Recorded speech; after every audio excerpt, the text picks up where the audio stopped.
Hi everyone, I'm Jillian Rader and welcome to Lincoln Park Zoo's podcast, That Tracks. Today I am here with Brittany Childs and Cruzanne Lewis. And we are at Regenstein Small Mammal Reptile House today, and you are both keepers. Can you tell me what areas of the zoo you either have worked in or currently work in? Well, right now I am at the Pritzker Family Children's Zoo and I am an assistant lead keeper there, but I have been at different areas of the zoo. So I've been at the Regenstein African Journey House. I've been at the RCAA Ape House. I have also worked here at the Small Mammal Reptile House. So I've been kind of a little bit all over. And what about you, Cruz? I have only been here. Once I got here with the otters, there was no thought of transferring any place else. I love it. And you both have interesting stories because you didn't necessarily start out as keepers. You've had journeys. So do you want to talk about how you ended up here in a keeper position? Do you want to go first? I always wanted to work at a zoo, at this zoo. I grew up in Chicago, and so this was a dream job of a 6-year-old. And I started out as a docent, and then they were putting together a pool of temporary keepers, and the old children's zoo turned me down. And Small Mammal Reptile House, thank you, Dave Bernier, hired me, and I was a temporary keeper, and then I went on to become the first permanent part-time keeper. So I got exactly what I wanted. And now you have 27? 27 That's years incredible. of fun. I love it. I love it. What about you, Brittany? So mine's a little bit different. I also grew up in the south suburbs of Chicago, and I didn't know what I wanted to do for a very long time. I went to college at NIU and I got a biology degree. Still didn't know what I wanted to do while I was there, right? Typical college. But there was one day I was up in the library and I used to just go and sit in the animal section, which should have been an indicator. But I found this book called Kicked, Bitten, and Scratched, and it was all about this teaching school in California called Moore Park College. And I read the book and I was hooked, and I knew that was the path that I needed to go on. So from that moment, I started doing internships and volunteering while I was in school. And then I applied to get into that college program, which I did, which I was so very fortunate. Moved out to California, started my zookeeping essentially career there. And from there, I had a couple of jobs at different facilities. And then when my husband and I decided we wanted to move back home to Chicago, I was able to get my foot in the door at Lincoln Park Zoo. I started in education, was a summer camp volunteer there, or not a volunteer, a summer camp instructor there. And then from there, I became a temped at a couple of different buildings, got in as an assistant keeper. From assistant keeper, I got hired as a keeper.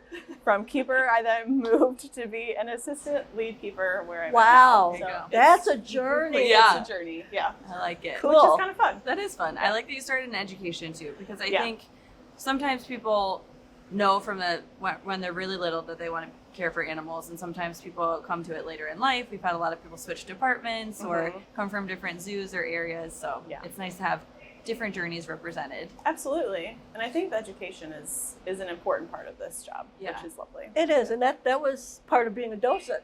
Right? We would take Exactly. animals to schools, to nursing homes, and it was all about educating people about animals Yep. Yeah, and there's a different lot of- species, endangered species, whatever. Yeah, a lot of overlap in the storytelling and the passion and Yes. sharing the animals with other people. Yes. Because I think, that's one of the big powers of zoos is not only do we get to care for animals here, but share it with other people. Absolutely. So Yeah. that's great. Okay, let's see. There is a misconception, I would say, that all you guys do all day long is just play with animals. So what does your day actually look like here? Go ahead. What a complicated question, right? Yeah. It's true. We hear that all the time. I think whenever we tell people we're zookeepers, people are always engaged and interested because it's unique, and which is exciting for us. But our jobs are very different. Every day is different. We have our basic duties that we are taking care of the animals, which would include feeding them, medicating, making sure their exhibits and their habitats are well cared for. But in addition to that, we are trying to give these animals the best care possible, and that includes making enrichment, coming up with different behavioral devices to elicit those natural behaviors. We are observing them and seeing what else we can provide to them. We do a lot of training because being in this field, you want the animals to voluntarily participate in a lot of things. So we do a ton of training. We work together as a team to make sure our whole area that we're working in is the training is huge. Yeah. Back in the wild west days, you catch up an animal and take them for their annual physical, and their stress hormones are high. But when you can train an animal to voluntarily and calmly participate in their own health care, you get what's actually going on with them. Yeah. And it makes a huge difference. And you develop that bond of trust Yeah. in order to achieve that. Yeah. I've heard you all say, any and all keepers, that your day, yes, you have to do all those things, and it's very much dictated by the weather or by an animal's mood. They have personalities and good days and bad days. Yes. So what does that look like? Like, what is a bad day for a snake? Or like, I don't know. How does that manifest itself in a day, a good day or a bad day for different species? I think shifting is what comes to mind when you ask that question. So some days an animal... Can you explain for the people what shifting is? Yeah. So for a lot of animals, we voluntarily ask them to go to one place or another. So a lot of animals, we're never going to enter the same space as them. So I work with the black bears. So that's a great example. We need to shift them inside and then back outside whenever we need to clean or enter their space. So let's call it a bad day. Bad day for us. A stubborn day, A great maybe. choice day for the animal. There you go. They have chosen to sleep on exhibit, and they are refusing to enter their holding space. And that's okay. It just means that we kind of have to pivot a little bit. So that might mean that my morning it changed a little bit, but that might be it. Or it could be that a shift door, one of those doors that we're needing, breaks. Sure. And then all of a sudden, yeah. we have to get in contact with all these different departments around the zoo to get this specific door fixed in order for my day to continue. But then that kind of changes the morning and changes everything. Yeah, those are like the things that come to my mind. No, flexibility is key. Yeah. If you're rigid, this is not for you because it's almost like they can sense, oh, you want me to, no, not today. And that can happen. Yeah. Everybody's entitled to a bad day. Yeah. And that's where I think reading your animal, I mean, people say, like, you do this, you do that. Do you trust that animal? You get to know them and you build that bond of trust, and that helps you to ask them to do what you want them to do or need them to do. But you also trust in yourself that you know enough about that animal to like, oh, we're not doing that today. Yeah. You just go ahead. Here's your food. Peace out, and you have your day, and I'll see you tomorrow. Yeah. So it's a little bit of everything, but flexibility, Respecting their boundaries. respecting their boundaries. Yeah. But that's big. And you asked before, like, what do we do in a day? You know, we all have the understanding of the natural behavior of the species that we're working with and the species that are at the zoo. But the biggest thing for zookeepers is that we are seeing and working with these animals every day. So we are hopefully able to detect those different changes in their behavior. Yeah. Just like at home, when you have your dogs and cats at home, you're seeing them all the time. You know the nuances of their normal behavior versus what isn't. And so that's a really important part of our day. And it's not just us. Like, we have volunteers who do zoo monitor around here and are helping us see the things that we don't see when we're cleaning or we're prepping the diets. Like or a little more objective. A little more too, objective. Yes. And when they ask data. us the questions, you know, is so-and-so a little off today, or is this behavior normal? That's incredibly helpful. Yes. Yeah. Yes. That's great. Do you think it works both ways? Like, if you're having a bad day, do you think the animals can tell? Absolutely. I can't speak for all species. Sure. But ape house really comes to mind. I mean, Oh, yeah, I could see that. They know. I think they know. I mean, you can feel it. Like if I'm sitting in a room with you guys, you can usually tell, right? Yeah. When I'm having a bad day, I know the people around me know I'm having a bad day. It radiates. It radiates. I know. Yeah. Even when you're The trying to vibes are- compartmentalize, Yeah, it doesn't sure. work so well. So I really do. I think certain animals can. I can't speak that all animals Yeah. can, but I don't see why Bad not. day or Yeah. fear. I mean, I get Sure. asked a lot, working in the reptile house. Yeah. Is there any animal that you're afraid to work with? And it's like, I can't work with an animal that I'm afraid of. I have a healthy, very healthy respect for what they're capable of, but I can't feel that fear. It's not even a thing of showing fear. I think they can sense it. If you're like sweating and all scared, no. If you're afraid, then they think that there's danger. Right. And so then they should be afraid and on guard. And then it's just all messed up. So, I think the Puerto Rican parents agree with you. yes. But you True know what? that. The bad days for me, working here with the animals kind of trumps that. Like I may have a bad day and be in my head and not want to engage with other things going on, but Yeah. when you sit and you have a training session with an animal and you have that trust connection, It's and magic. that's a good word for it. It really is Magic. magic. Yeah, And it is. like I work with 3 male beavers, and just when they're up and Which moving around, their names are. Tipper, Slappy, and Chewy. They're wonderful. But getting the chance, I literally just go on exhibit and I just watch them. My phone Oh. is filled. I just love them. Yeah.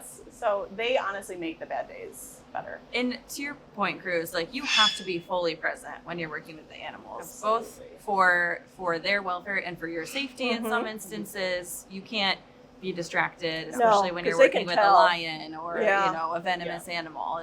You have to be fully present. So I Yes. think that's, again, like people think you're just having fun all the time, but this is sometimes very dangerous work. Sometimes very, like you said, there's a lot of exams and medicine and like other things that are happening too. It's not just having fun all the time. Yeah. Though it's a big part. It is. We get pulled in lots of different directions all day, every day, and it's important to make sure that we are present all the time for the animals and for us. Yeah. We've talked about trust a lot. It's sort of been woven in a lot of these conversations. What does that look like to you both? What is a trusting relationship with an animal? Do you have an example of something that may have happened in your time here? You got one? I got one. But you go ahead. If you you got one. No, I think any medical, Or anywhere in your career, yeah, so. any medical behavior to me requires a lot of trust. Like when we go to the doctors, it can be difficult for some people, right? Getting a shot is sometimes very stressful for people. I imagine it's similar for animals. They don't know what that is. So I think for me, Or they do know that I got Or into they do this know, a you're right. year ago and this happened. It was the You're worst day right, ever. you're right, yeah. It's the memory. Yeah. that's a good point. And you can't explain to them like No. this is a preventative No. thing. It's Right. gonna help. It's They for don't your own know. good. Yeah. But having the opportunity to work on injection behaviors or a body part presentation, it does require a lot of trust with that animal, and I think it's really important.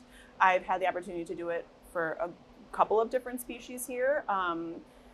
I've worked with North American river otter, and she had to have multiple injections with some medical things that she was going on, and having to build up that foundation of trust in order to gain one injection. And then a couple of weeks later, or 3 or 4 weeks later, she has to have another injection. And then again, for her health and safety, I think to me that speaks volumes about trust. Yeah. And it's something that Mhm. is hard and difficult, but you get there. Yeah, I mean Yeah. it's crucial, and you reminded me of Frey. I Oh, mean, sure. we had a diabetic otter. He had to get his injections, but I mean, as much as I love otters and sloths, and I have a snake story. When I first started here as a temporary keeper, we had just gotten back from being in quarantine at the hospital, some program animals, and there were 3 of them were ball pythons, which is typically a very easygoing species. But there was one that had newspaper covering the front because she would strike. Mm. And so, of course, she became my favorite. And I'm a temp, You love and a I'm spicy, like, well, yeah, spicy but animal that you have to win you over. you're not going to mess up this opportunity for me. Yeah. I'm not going to say I couldn't clean this because she Right. was striking. And she became she trusted me. People think reptiles don't know people. They know people. They have Absolutely. humans. She would hiss at other people. She wouldn't at me. And times when I would present her at events or something, I know that, and her name was Caution, which This didn't was help. Her name This was Caution. Sometimes we'd say Kashan, but whatever. We educated a lot of people, and it made me feel so good that I got promises from so many people. Okay, the next time I see a snake in the garden, I won't kill it. So we've talked about caring for animals, and sometimes circle of life, that means that they pass on. And we were talking about what that looks like for you both. And obviously it's emotional and there's a lot going on. And sometimes you might be here and sometimes it might be your day off. Mm-hmm. So what does that look like for you both? And how do you sort of cope with that being a natural part of your jobs? Yeah. I think it's different for everybody. Mm-hmm. And I think honestly it's different for every animal as well. It also depends on that day, right? Mm-hmm. For me, you always have to go through the emotional response, which I just allow myself to do. But closure is also learning about what happened, and so getting the chance to go to the necropsy or having the opportunity to talk about what happened, what could we do in the future, how could what we learn from these situations help our future species that we're taking care of, that's all full circle and gives me closure. But I think it's different It is. for every animal. For every animal, depending on how long Yeah. we were part of their life. Yeah. And it's, I use the phrase, people talk about womb to tomb, and it's something shifts after you get through the emotional part, because there will be, ugly cry, and then you get the radio call that the pathologist is on grounds, and you go over, and the scientist in you comes out, and you learn more about the internal organs of your animal. I mean, it's a learning experience because they are no longer that animal. And once you can do that, not everybody can do it. Some people will not go, and I respect that. I want that closure. Yeah. Like you said, it's like, all right, you're gone, and now I know why you're gone, and okay. You have to kind of compartmentalize and Yeah. I mean, you don't just get to go home after. You have to go care for more Yeah, animals. you So gotta go back that's- to work. Yeah. I imagine that's quite the whiplash, for lack of Yeah. a better word. There's more to be done every day. Yeah. I think that's a good way to describe it.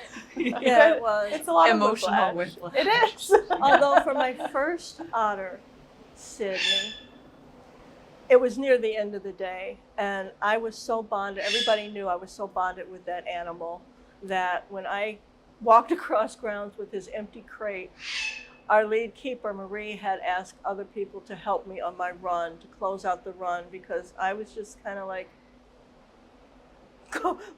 I don't know, I'm just Yeah. walking around with this crate, and Yeah. but then I toughened Well, up. But that's one of the things that bonds us all too, within our team Yes. and at the zoo in general. Because we are working with those animals up close and personal, but that does not mean that that animal hasn't connected with someone else Exactly. in a very emotional way. Yeah. So I think that just bonds us all. We all are here for the animals, and so we lean on each other a lot on days like that.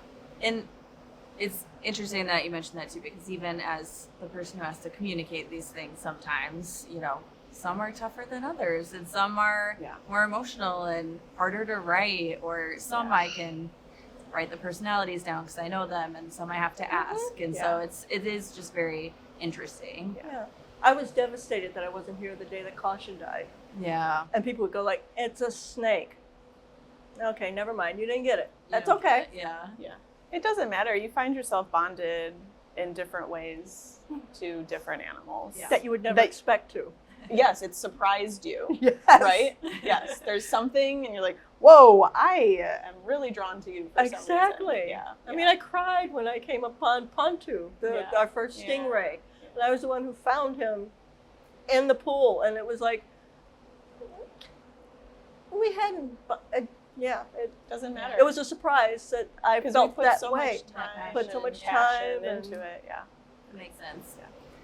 Earlier you mentioned, here you mentioned different departments and teams working together, and earlier you were talking about shift doors, and Yeah. it just reminded me of collaboration. Like, you Yeah. guys are keepers, front Yeah. lines, but you're working with animal welfare science program, the veterinary staff, the operations and grounds team, Mhm. horticulture. We were Mhm. talking to Katrina earlier about the plants that go into the habitat. Mhm. So how much of your day are you spending working with all these different teams? Like, care is so holistic. Yeah. So what does that look like?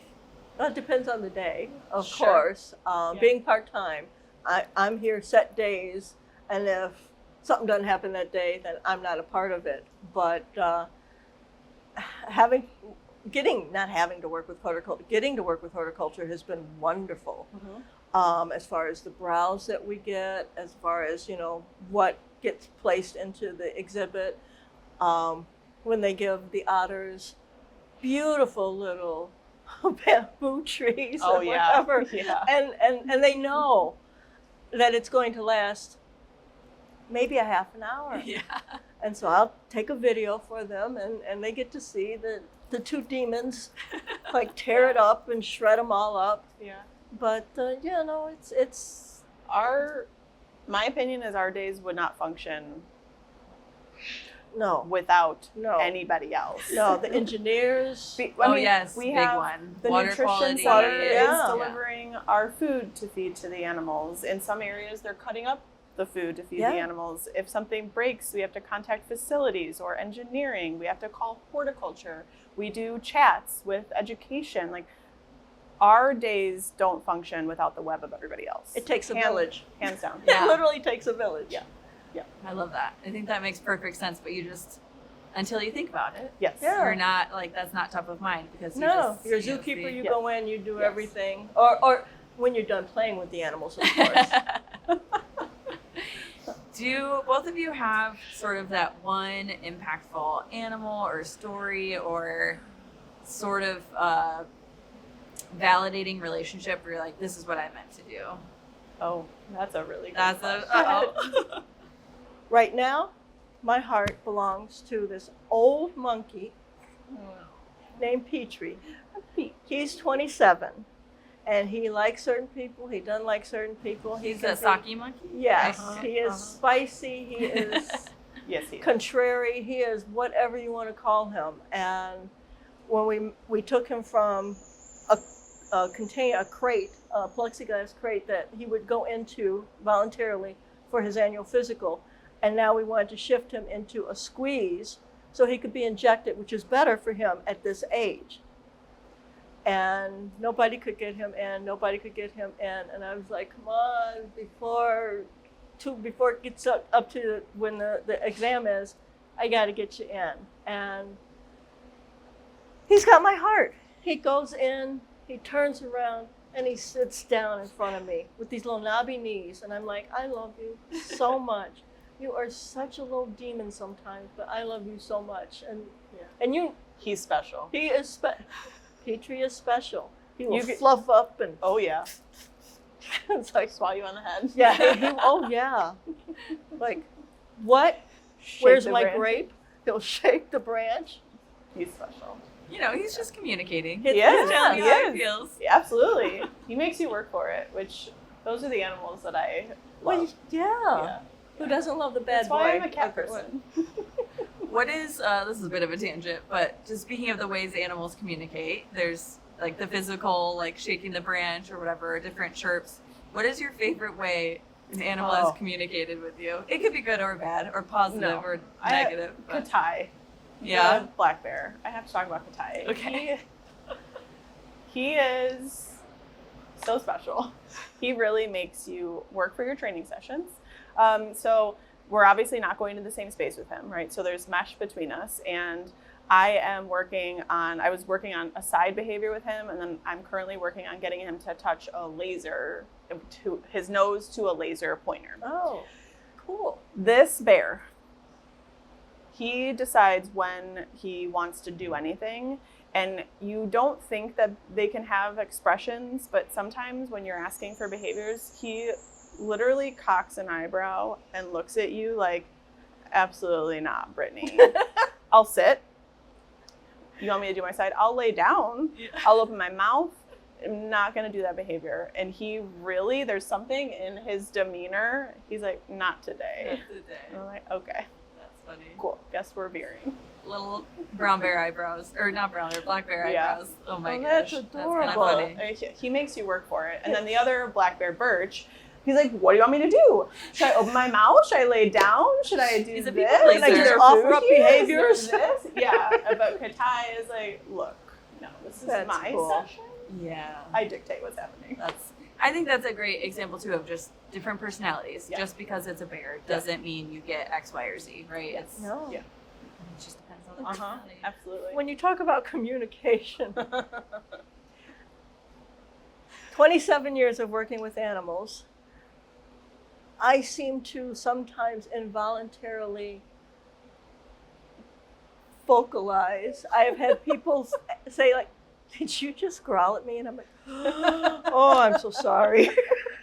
So you've taken on. It's just like, it's an immediate communication. It's short and to the point, and I seem to do it involuntarily. And I'm glad I haven't had you growl at me before. No. That's good. growl a little whine or something. You're like, I I've don't- learned it works. It works, but Incredible.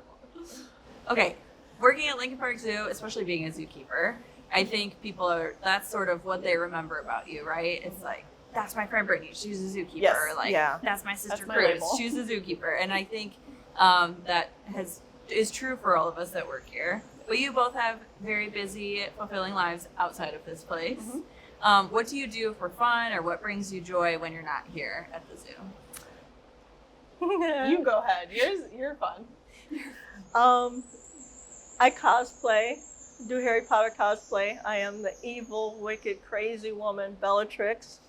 And I have friends, and we travel to different states doing different fairs, I love it. and it's fun. So I'm not smiling. It's like I let my alter ego, that little evilness, everybody's got a piece of. You growl. can growl at I can Bellatrix. growl. I can scare children. It's like, it's fun.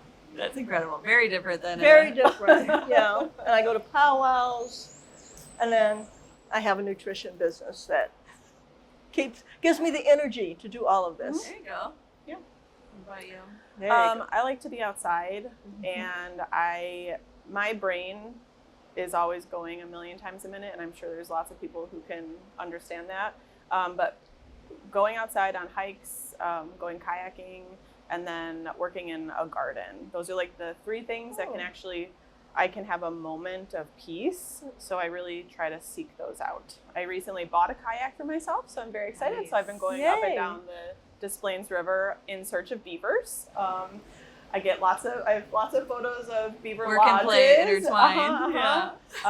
But yeah, I try really hard. And then spending time with my family. My two nieces live right behind us, so I really try to see them as much as possible because they can brighten my day. And you have to be a cool aunt if you work here.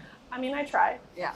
Of I course. mean, you got the perks. Nola wants to be an animal keeper, I love which it. makes me happy. Yay. Well, next generation. Yep.